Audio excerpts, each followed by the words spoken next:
My name's Evan, and what I'm about to tell you is the first thing that ever made me question whether a house can notice you. This happened when I was 9, during a summer my mom and I spent at my grandmother's place.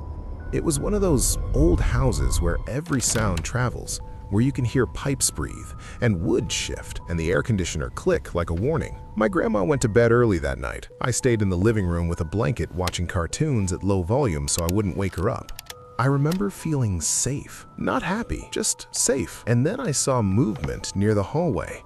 The bathroom door was slightly open, just a narrow crack, and from inside that dark room, I could see something pale swinging back and forth, like a strip of white fabric. At first, I told myself it was a towel hanging off the doorknob. The house was old. Maybe a draft made it sway, so I kept watching TV. But it didn't stop. It kept moving, slow and steady, like it was breathing. I tried not to stare at it, because when you're a kid, you learn pretty fast that staring at the dark makes your imagination stronger. So I waited for the cartoon to end. When it did, I muted the TV and just sat there listening to the house. No footsteps, no voices, nothing. That's when I heard it. A soft, wet sound, like a bare foot shifting on tile. It came from the bathroom. I froze with the remote in my hand, my throat went dry, and the strip of white fabric swung once, twice, and then went completely still, like it knew I was listening.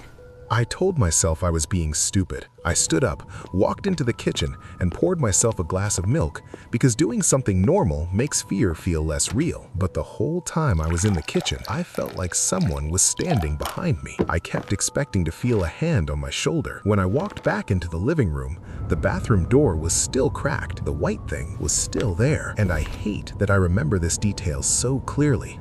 But the fabric didn't look like a towel anymore. It looked too thin, like a piece of clothing hanging from a body I couldn't see. I turned off the living room light. Instantly, the house changed. In the dark, the bathroom looked darker, like it wasn't just unlit, but filled with something. And the pale fabric became the brightest thing in the entire hallway. It started swaying again, only this time, it wasn't slow. It was nervous, like something was shifting its weight. I stood there holding my milk with both hands like it was a weapon, and I whispered, "Grandma?"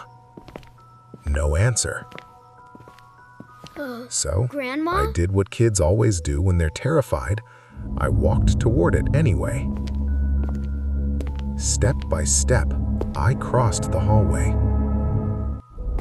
And when I got close enough to see through the crack of the door, I saw something behind the white fabric. A foot. A bare foot planted on the bathroom tile. But it wasn't a normal foot. The skin looked dark, like it had no color left, dry, cracked, almost brittle. It didn't move. It just stood there, completely still, like it had been waiting for me to notice it. My body went cold all at once, like someone poured ice water down my spine. I turned around and ran to my grandmother's room and shook her shoulder hard enough that she actually sat up. I saw it move again. It's in there. I told her what I saw. For goodness I told her sake, about the child, cloth, it's nothing. the sound on the Go tile, to bed. the foot. And my grandma, half Now asleep, you head on back annoyed, to bed. looked at me It's like I'd nothing. interrupted her for nothing. She said, "Evan, you were watching cartoons, you got scared. Go to sleep." Then she rolled over. I stood there in the doorway, wanting to cry, wanting to scream, but too embarrassed to do either. So, I went back to the couch. I didn't turn on the living room light. I just lay down, pulled the blanket up to my chin, and stared at the ceiling. And that's when I saw it. A shadow. Moving across the ceiling, not sliding, not flickering. Walking, I watched the shape pass above me with a rhythm. Step, step, step, like invisible feet were crossing the room. My entire body locked up. I couldn't even sit up. I kept my eyes open, terrified that if I blinked, it would be standing over me when I opened them again.